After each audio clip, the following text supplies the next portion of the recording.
It is my greatest pleasure to come back to this very august house. Mr. Speaker, because all the questions relate to pending roads, allow me by way of introduction just to say something in 2 minutes. One is that the situation has not changed insofar as development of our roads in the country from the time I was here. And it's important for the nation to understand that, let me repeat this here, that when we came to office in October 2022, and from when this government was elected in August 2022, I inherited a road portfolio on these roads that have been mentioned for development that had about 150 billion pending bills. All this amount, Mr. Speaker, was in regard to roads that have been pending for even up to 10 years. The last time I was here, I gave examples of some of the roads that have been pending for many years, including in Tharaka-Nithi, in Chakarika, Marimanti, from the last 10 years in 2014 when we went to launch that road. The people of Kenya will appreciate that that 150 billion required a one-off payment of the 150 billion, so that then from the time we came to office, we should then have commenced an accumulation of that amount from there moving forward. Unfortunately, in the first year, we were given a budget of about 53 billion. Of that 53 billion, Mr. Speaker, about 33 or 34 thereabout billion was dispersed. And we paid the contractors in the year 2022-2023. When we paid some of these contractors, because it's distributed, as you know, parliament budgets road by road, it's distributed a little amount of money across the roads. Some of the contractors were able to go on site. Then in this financial year, which has just ended 2023-2024, the budget provision initially was 73 billion. Then supplementary budgets came in, cut that amount up to 51 billion. By the end of that financial year, on 30th of June 2024, which is a few weeks ago, the ministry only had received 25 billion, a half of the disbursements of the budgetary allocation. What does that mean? For the 2 years I've been in office, in terms of budget allocation and disbursement, the actual money that came to the ministry to chase the road portfolio of 150 billion then was only about 50 billion. And Mr. Speaker, when the 50 billion was paid, of course the contractors incurred another pending bill. That moved it to, again, 165 billion. So as we sit here, we have a pending bill of 165 billion for all the road contracts across the country. That explains why most of the questions that I'm going to now read, the answer as supplied to this House, the answers are majorly we will complete when funding is provided. We have gone to a new financial year with another budget of another 50 billion, Mr. Speaker, to chase another 165, and therefore we are not even sure whether there will be a disbursement that is commensurate to the resources we want by the end of this financial year. It therefore means, from a ministry perspective, unless from the Treasury and Parliament through budget, we have a drastic decision-making for a one-off payment of the contractors of the 165 billion, we will be lying to the nation, and I will continue being that minister being accused if we lie to the nation that we are going to complete these roads in time in the absence of a drastic change in the budgeting process. It is even, the situation is made worse because, Mr. Speaker, of the misfortune of the failure of the finance bill. That means we stagnate around here because government to be able to plug in the 49 billion, that is a gap, and to look for other resources to do this becomes a big challenge. The answers, Mr. Speaker, now when I read will move a bit faster because all the answers, most of the answers to the questions asked here are related to non-existence of budgetary allocation for the roads to be done. It is the state of the nation, it's the state of the ministry, it's the state of our roads. And it's important that for the last 2 years, why this government has been accused of miscommunication is, Mr. Speaker, because we have tried to behave like an African father who does not want to tell his children the exact state of his pocket, in the hope that in the fullness of time, you will get something and you will satisfy your children. Unfortunately, the impatience of your children can easily eat you because you've been trying to hide the truth of what it is. I have decided, Mr. Speaker, that we lay it bare so that the people of Kenya know the state of their infrastructure, the state of their accounts, their budgets, so that then they will know whether they will be ready to make sacrifices in other sectors to complete the roads. And Mr. Speaker, the last statement I was going to make on this issue is that this is a systemic, historic problem, because some of you who are sitting now here, who are in National Assembly, you kept, for example, in our Jubilee administration, which I gladly also were part of it, but I sat in this house. You kept doing the things you did in National Assembly by increasing the number of roads and approving a budget for roads without a clear plan of how will these roads be completed before you start a new one. That is why this administration also, when we came to office, we made it clear to the country that we are not going to start new projects until we complete the projects that are in place, because this disease was going to be carried forward continuously, year in, year out, and we were living a lie. And that's why we must confront the reality on the ground. Now, therefore, Mr. Speaker, I will go straight to respond to the question number 45.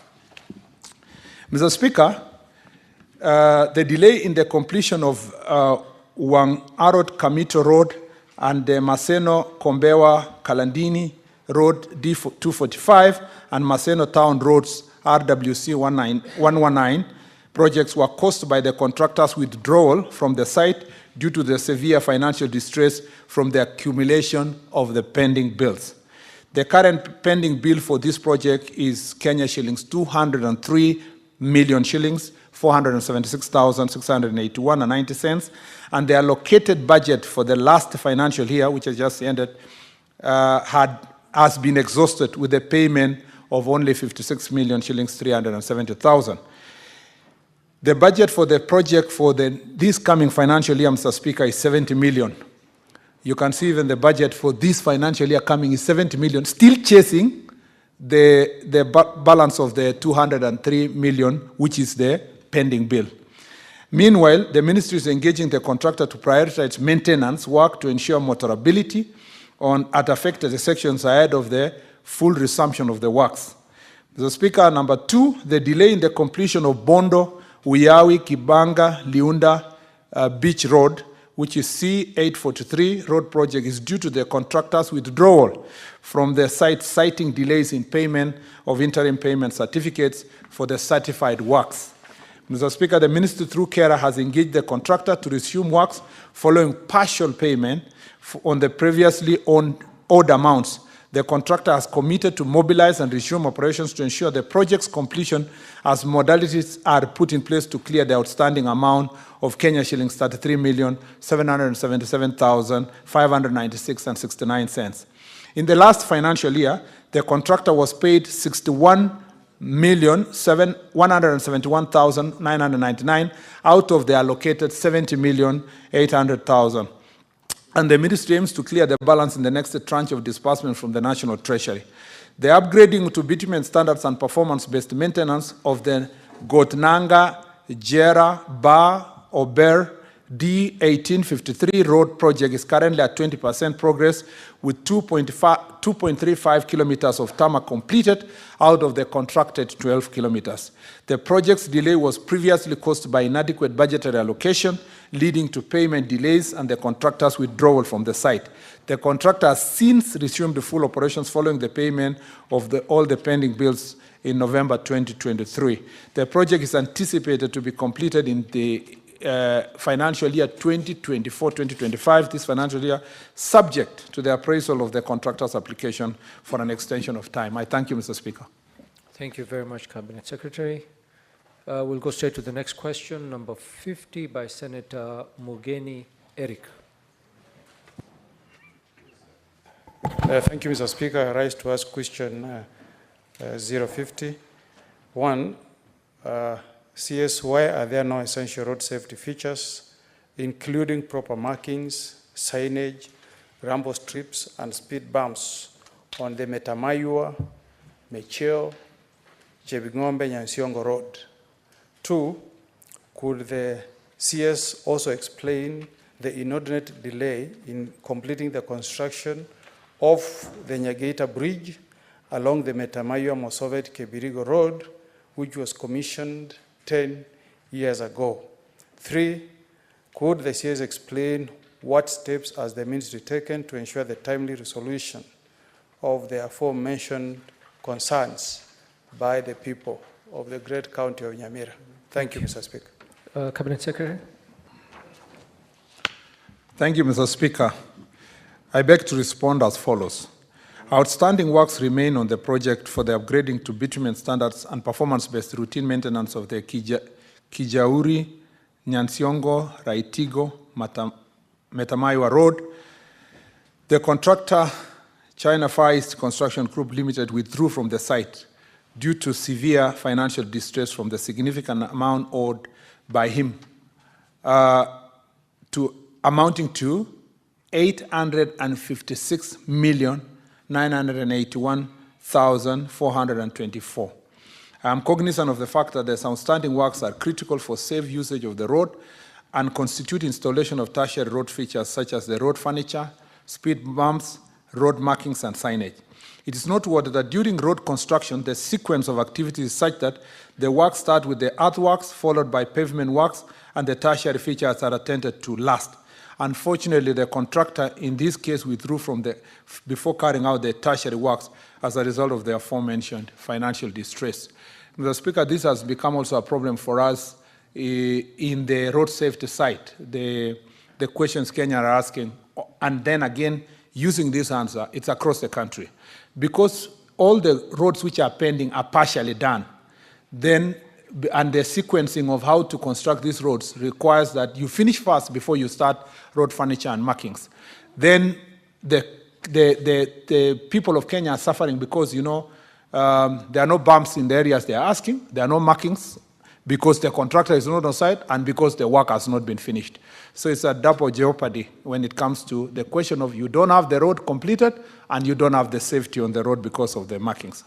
Mr. Speaker, the Metamaiwa Mosobeti Kebiringo Road B5 was constructed through the stage construction approach, and the Nyagaita Bridge was not part of the project scope due to funding limitations at the time. The ministry acknowledges that the bridge requires extension to accommodate increased traffic volumes following the completion of the road projects. As an interim measure to improve safety, guardrails were installed on the bridge, along with the construction of rumble strips and speed bumps at the approaches to calm traffic accessing the bridge. Number 3, regarding the Kijauri, Nyasiongo, Raitigo, Metamaiwa Road, the contractor is under instructions to carry out the necessary works as detailed in the substantial completion inspection report. This will be subjected to final completion inspection before the contractor is discharged from the project. However, the contractor has not attended to the outstanding works to date and has since withdrawn from the site due to the aforementioned financial distress. The ministry is pursuing funding options in consultation with the National Treasury to find viable financing solutions to pay a significant portion of the outstanding payment for this and other similar stalled projects to facilitate the completion of outstanding works. I thank you, Mr. Speaker. Thank you, CS, for that response. I believe, Honorable Omogen, you've got a supplementary question to that, which, well, I grant you the opportunity to proceed. Yes, thank you, Bwana CS, for your response. But Bwana CS, through Mr. Speaker, you note that in your response you have said the outstanding works are critical for the safe usage of that particular road. And I want to bring to your attention, CS, that already we have lost about close to 10 people along that stretch of that road. So this is a matter that is very, very critical if we are to attain the safe usage of that road by the residents of Nyamira. Is there any urgent measures you can put in place to ensure that these remaining works are done during this financial year, going by the government policy of completing projects that are already ongoing before we deal with the new ones, noting that there is not even one single bus stop along that road. There are no bumps anywhere in the whole of that stretch. Mr. Bwana CS, and two, the Nyagaita Bridge. You note that that is a high volume road. The bridge I'm mentioning is really a makeshift. It's a makeshift. That's the road we use to transport our tea, a key economic activity in the county of Nyamira. Can I get an assurance from the CS that that can be done within this financial year? That has been pending for more than 10 years. The road was launched, commissioned, but that bridge is a big hindrance on the transportation of tea. Thank you, Mr. Speaker. Thank you, Senior Counsel. Waziri? Thank you, Mr. Speaker. I think if we can, at least I did the early introduction about the general status of the funding across the country. The thing I would suggest is that maybe we can plan for safety activities just within the availability budget. So see if we can do the bumps and the markings. And even if it is just signage to say approach slowly, there is along, and the problem with the line, I have heard you, sorry, Mr. Speaker, I should not be, but the reason why you can't put the marking is perhaps unless they have finished to the required layer. If you put the marking, you will have to remove again and do it. But I have also, based on the experience of this problem across the country, I have been asking the engineers whether we can reverse the decision on how roads are completed, such that every milestone is complete.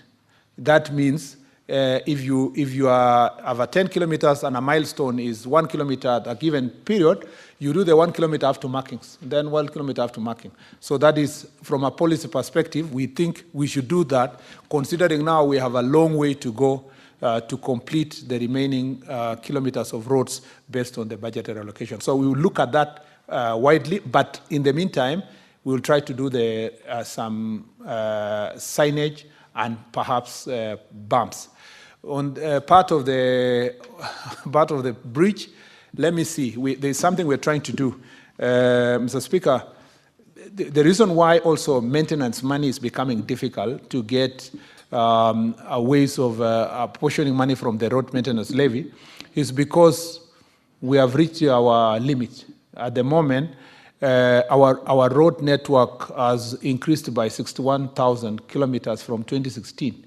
The road maintenance levy fund that we have now, their value at the moment has depreciated because the power of the shilling at that point in time in 2016 is not the same power of the shilling today, yet we still collect 18 shillings per litre.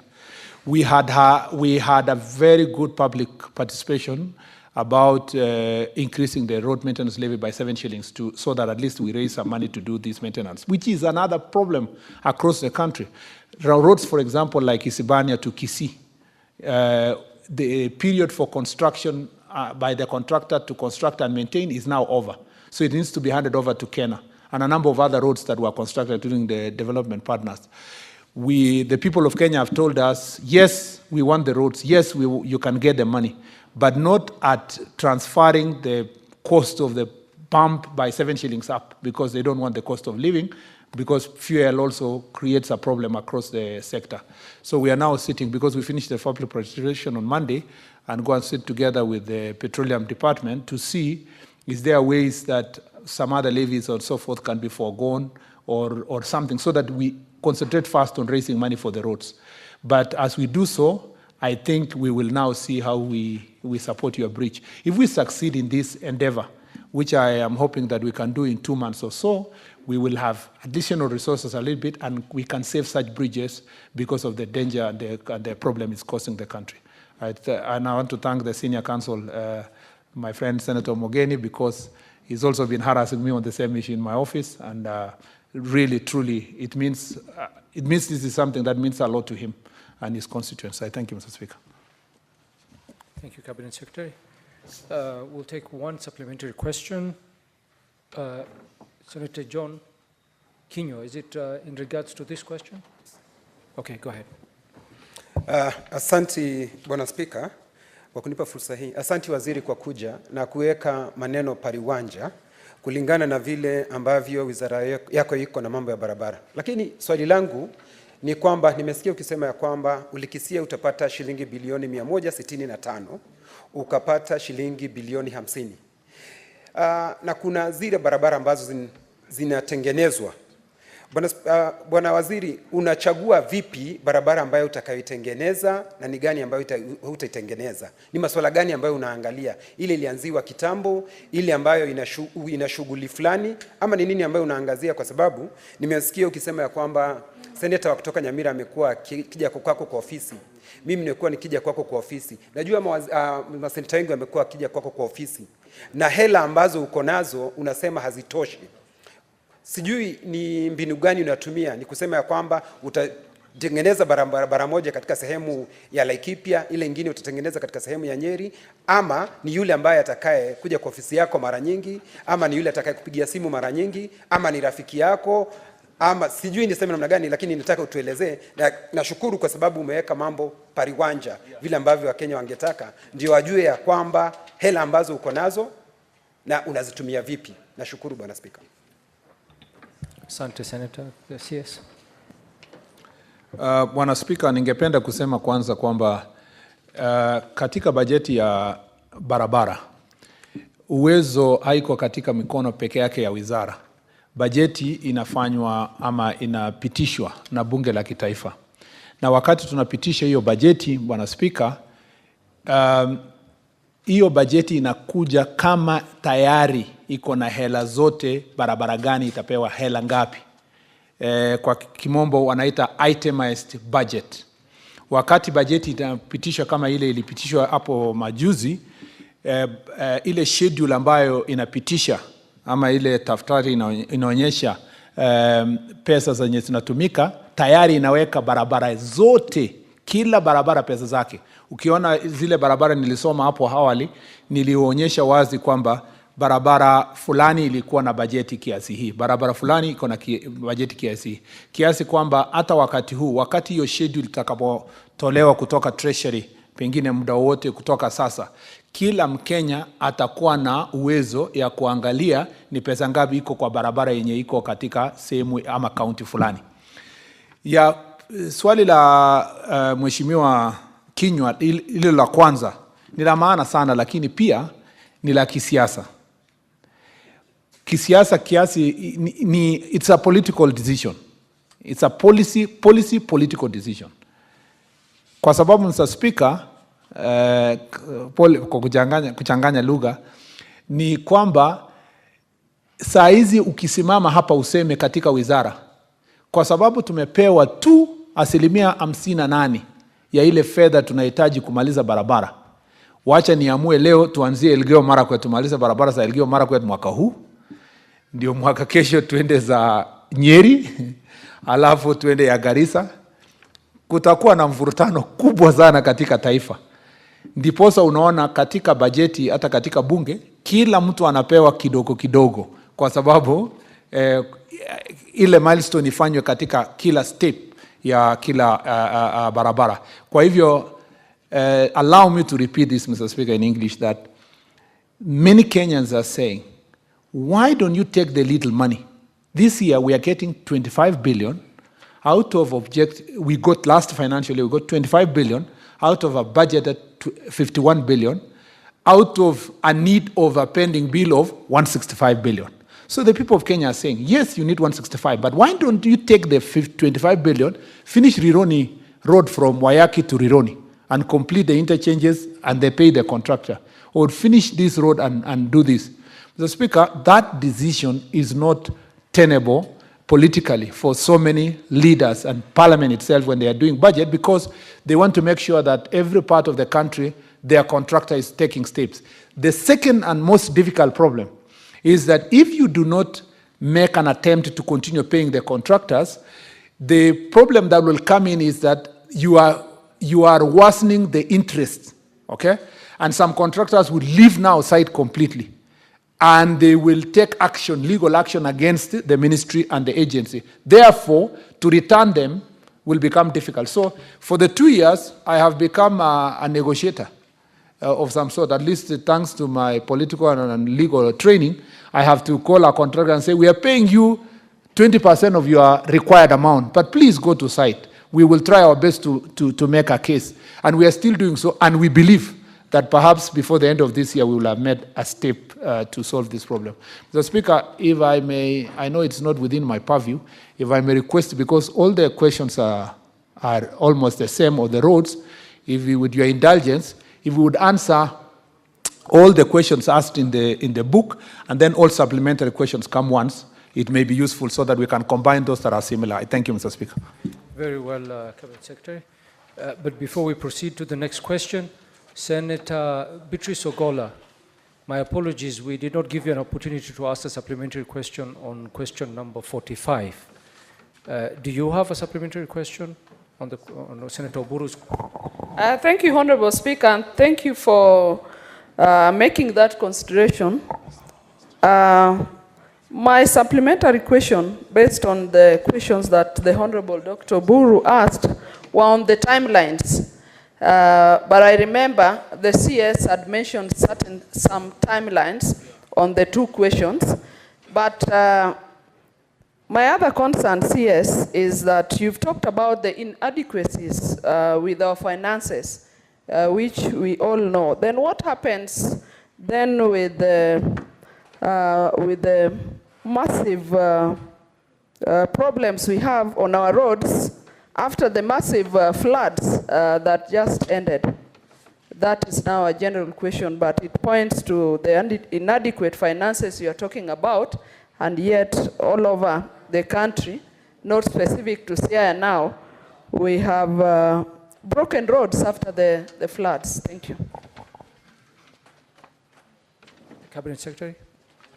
Mr. Speaker, thank you very much. In brief, so that I save time, this question is very important, Honorable Senator, but it goes to the other question about road maintenance levy, because restoration of the floods, roads affected by the floods, is actually maintenance. And from the maintenance kitty, I had already explained myself that we are running low or short of resources to be able to do so. So the best thing for us is, as I responding to Senator Mogeni earlier, I said that if we make a case and succeed to get some resources enhanced, we will then be able to deal with this floods mitigation in terms of the roads. The assessment we did after the floods, both for the El Nino and these ones that happened early this year, is that we need 37 billion shillings to restore, just to restore to where the stage where they were, which is a very big issue for us and a big challenge for the ministry.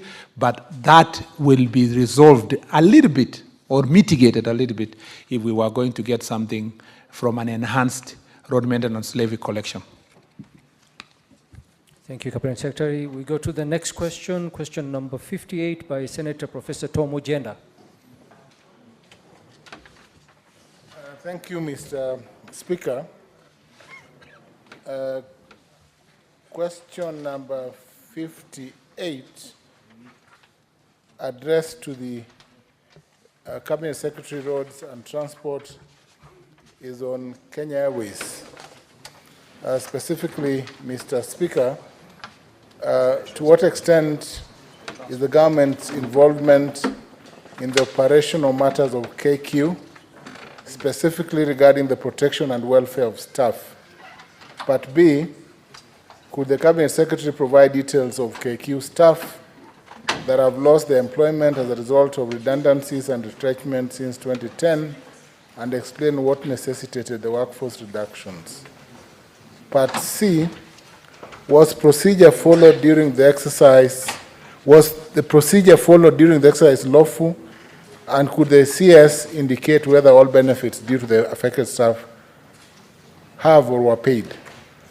D, how many retrenchment cases by the organization have been found to be against the law? And could the Cabinet Secretary state the number of retrenched staff re-employed by KQ, if any, and what informed the decision? Lastly, Mr. Speaker, sir, what impact has court pronouncements through judgments had on job redundancies by KQ and retrenchment policy practices and the attendant send-off packages at KQ? I beg, Mr. Speaker, sir. Thank you very much, Senator. Cabinet Secretary, because of time, I will use the standing orders to extend this sitting for a further 15 minutes so that you can conclude question number 58. Thank you.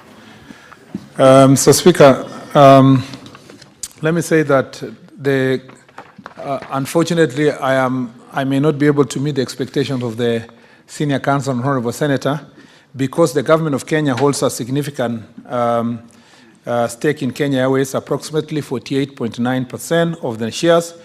It is represented on the board of Kenya Airways through the National Treasury and our Ministry of Transport. However, operational matters, including those related to protection and welfare of staff, are primarily the responsibility of the Kenya Airways itself. These operational issues are typically addressed and managed by the management and leadership of Kenya Airways. Kenya Airways is not really a parastatal per se, where we have proper access to all this information, Mr. Speaker, and I do not want to commit myself to answers that they would write to me, because then the interrogation would have to come to this minister and would have to answer. The best way forward, we suggest from the ministry, is to invite Kenya Airways as Kenya Airways so that they take responsibility as Kenya Airways, preferably, Mr. Speaker, to a committee so that these issues can be dealt with comprehensively. I thank you. Thank you, Cabinet Secretary. Senator Ojenda. As the minister has indicated, obviously his response is unsatisfactory. I will, Mr. Speaker, sir, in view of the response that the minister circulated on the need to interrogate Kenya Airways, the question of shareholding arises the law. I note that government has 48% shareholding, but there is the other question of the public interest that also arises, and that creates an obligation. I will visit the minister and share with him some precedents on this question, even as I will then come back. I'll make sure he comes back to answer the question, because he cannot run away from the problem of Kenya Airways. Thank you, Senator. Honorable Senator, since we've extended the sitting for another 15 minutes,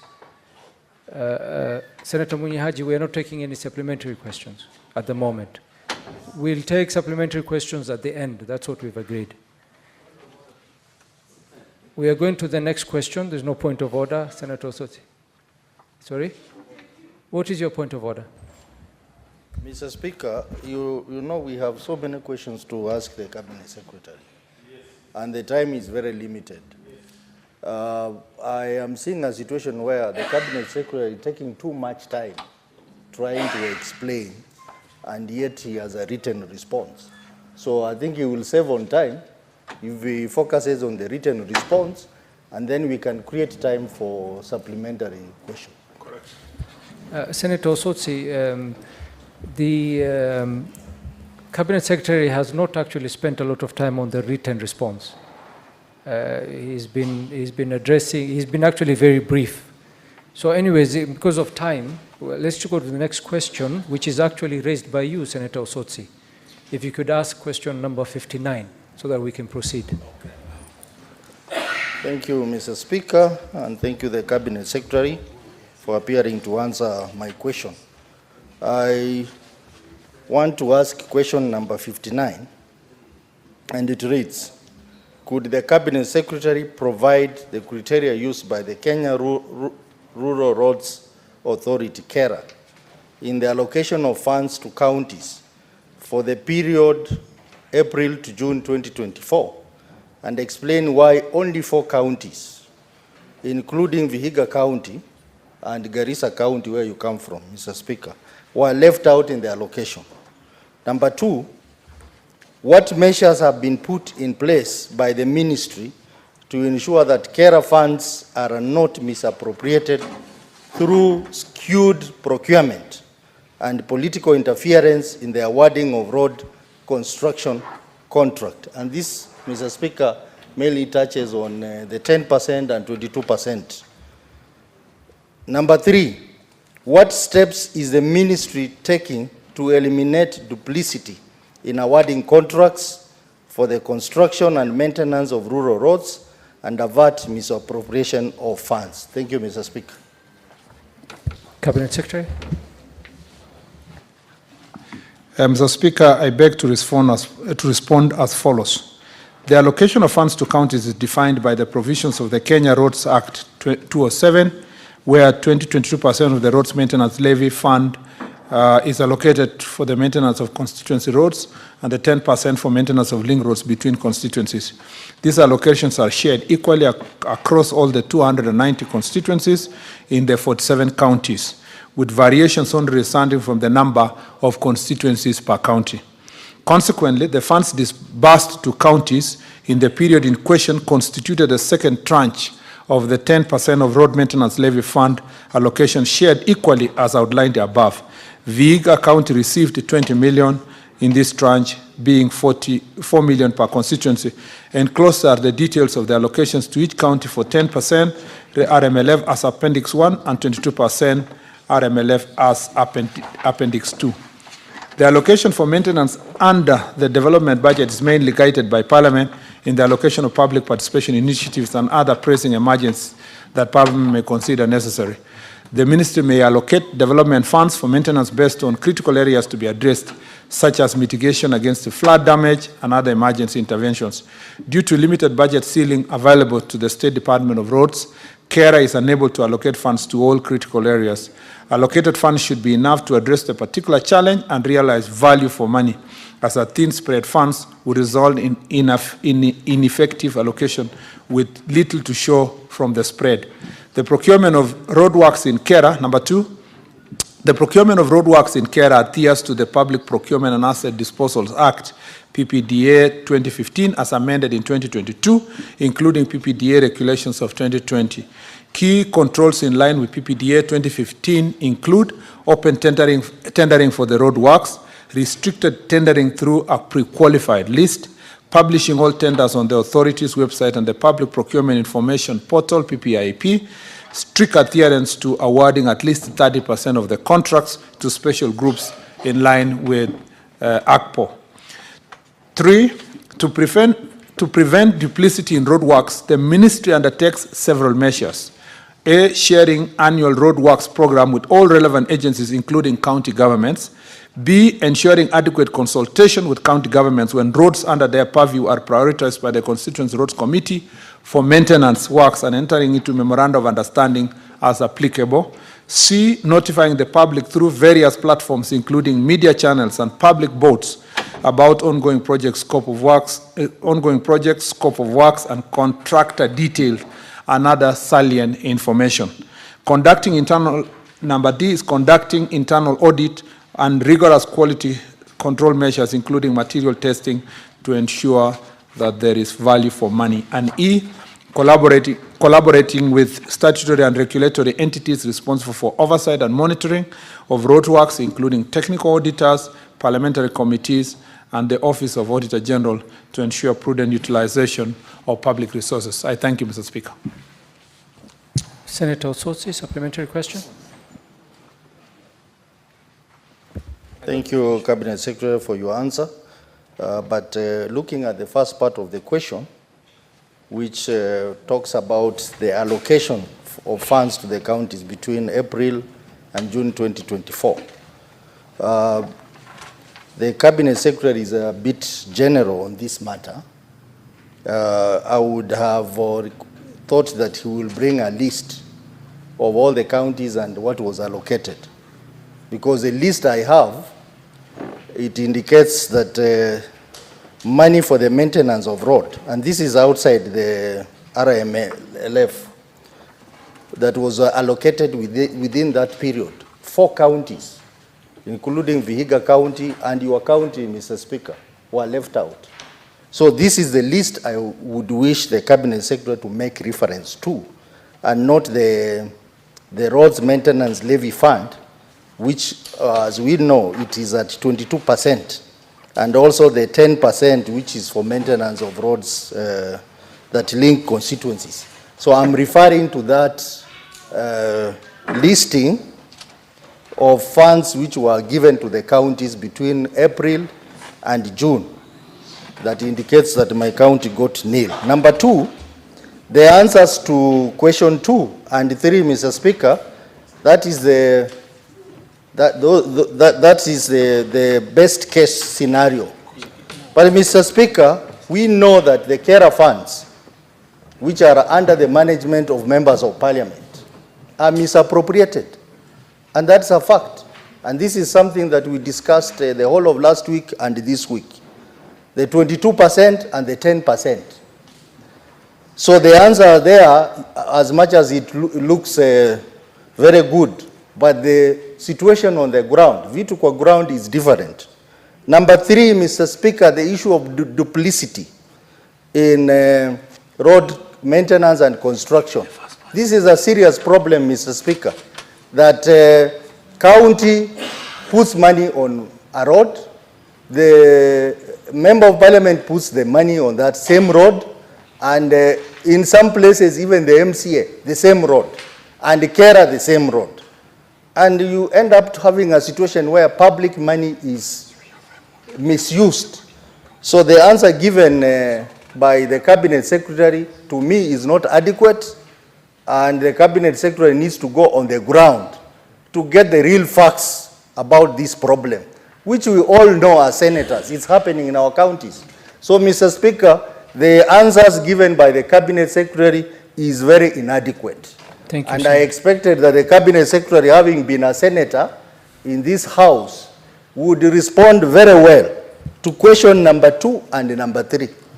Because these are challenges we go through, Mr. Speaker. Thank you, Senator. Cabinet Secretary. Mr. Speaker,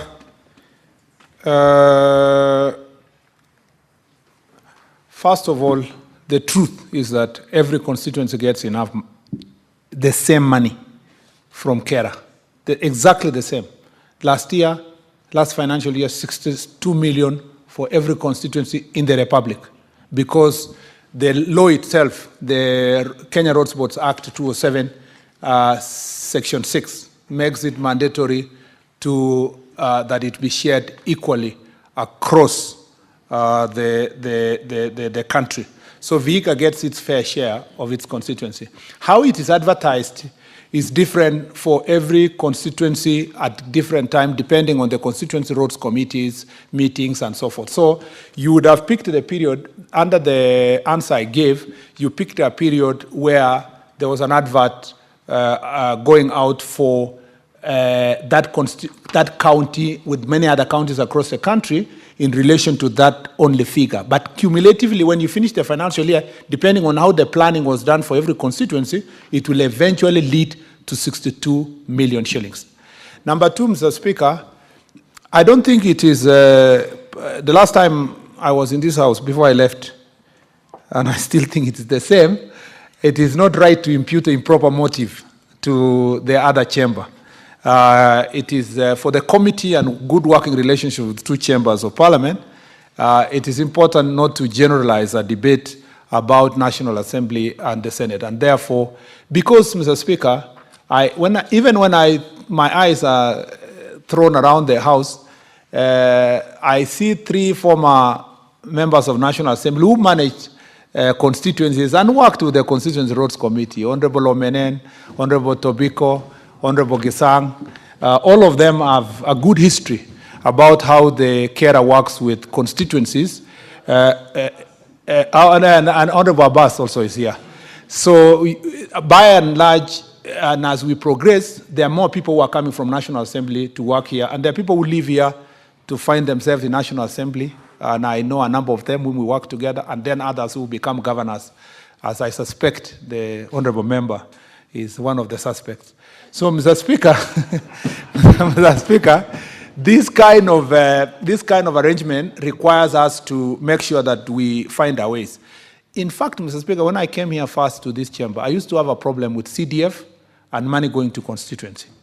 But as I progressed towards the second term, I asked myself, is it better to go to my constituency, say Marakwet East, where I come from, and go and fight with the Constituency Roads Committee people I know and fight with the MP? Or is it better for me to centralize all resources to Nairobi so that I come and fight in Nairobi with so many other people? And I told myself, decentralization, even for resources that remain with national government, using this method where the money goes to the constituency, is easier for me to go and deal with characters on the ground whom I know and hold them into account than to keep the money at the headquarters here and put shroud it with a lot of mystery. And I worked very well with my honorable members, including Senator Kisang here, in a way that we've made sure that the CDF funds schools, funds classes in a way that mitigates this issue of marginalization across the country. Mr. Speaker, I agree with Honorable Otsotsi on one thing, Senator Otsotsi, that the problem of duplication is real. But Mr. Speaker, it's not general. It's specific to certain areas, and it's a problem we are grappling with, even with the ministry. And what we have done is to make sure that we sign MOUs with counties that request carer that you can maintain these roads. We have also expedited the process of graduating the roads from through Kenya Roads Boards, handed over from counties to national government and gazetted, so that if we find counties still maintaining a road that is already gazetted at national level, it becomes now easy for the Auditor General to point out this issue of double allocation. This area, especially in marginalized counties, this area of allocation of devolved roads money is still a little bit, the accountability is not up to date, and it's something we are working with on the minister, and it's good to acknowledge as it is, but it's not general in such a way that I would say even Vihiga is a victim.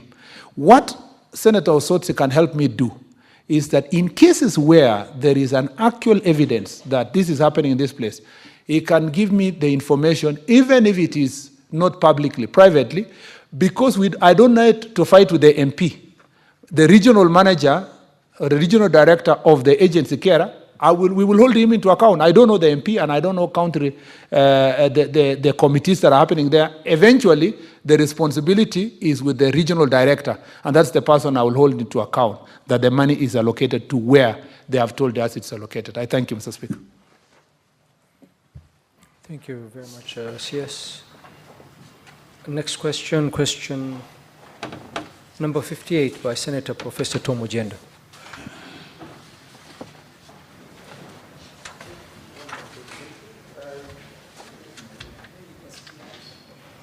Mr. Speaker, question number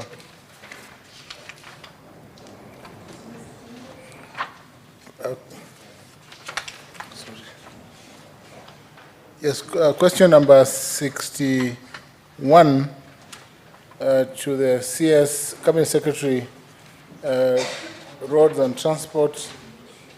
Mr. Speaker, this question is in 5 parts. Part 1, is the ministry currently undertaking real-time mapping of all roads, bridges, and other transport infrastructure affected by the April-May 2024 unprecedented rains and floods? And if so, could the CS roads provide a list of all affected transport infrastructure across the country? B, what flood mitigation measures are required to bring each affected infrastructure to a state where it can withstand the rains and floods, especially in Lamu, currently being witnessed in the country, and what are the budgetary implications of such improvements? C, could the Cabinet Secretary outline the obligations of the national government vis-a-vis those of the county governments regarding the reconstruction of each transport infrastructure affected by floods? D, what long-term measures are being implemented to address the poor drainage system throughout the major cities and towns, bearing in mind Narok, ensuring that such occurrences do not repeat in the future, and what are the budgetary implications of these actions? Lastly, Mr. Speaker, sir, what steps are being taken to compensate victims of past transport infrastructure engineering that resulted in changes in the path and course of various rivers, hence the flooding of some homes and human settlements that naturally were not in the path of those rivers, taking into account Nairobi River? Thank you, Mr. Speaker. Cabinet Secretary. Mr. Speaker, I confirm that the ministry, through its road agencies, is actively undertaking real-time monitoring and mapping of infrastructure affected by the unusually heavy rains during the period of April, May 2024, as well as the El Nino rains of October to December 2023. This initiative aims to facilitate timely repair and reconstruction efforts. The detailed report on the on the observed damage to our transport infrastructure is presented herewith. The required mitigation measures vary depending on the structure and type of road pavement. Road structures such as bridges and culverts are designed to handle abnormal flows over specific return period without incurring damage. To carry out the necessary reinstatement works, comprehensive hydrological and hydraulic studies are conducted to inform the redesign of the structures. Subsequently, the required works include the reinstatement of structures, enhancement of drainage systems, protection of works, rebuilding of embankments, and redesign of road pavement and alignments. The proposed budget to facilitate these activities is annexed here with Mr. Speaker.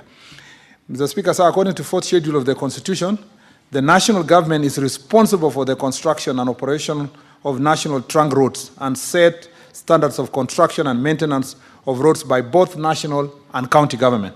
The county government is responsible for the construction and operation of county roads. From this, it is evident that the national government ensures that national trunk roads meet the required standards for safety, durability, and resilience against the natural disasters such as floods.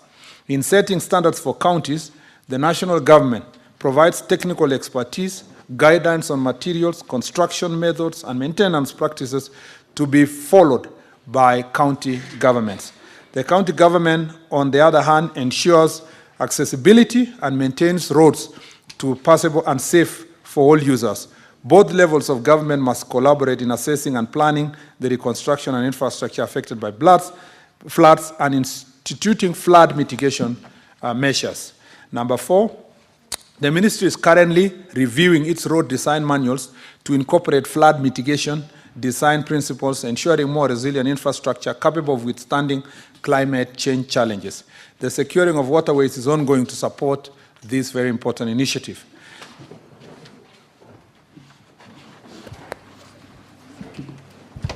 Cabinet Secretary, thank you for appearing.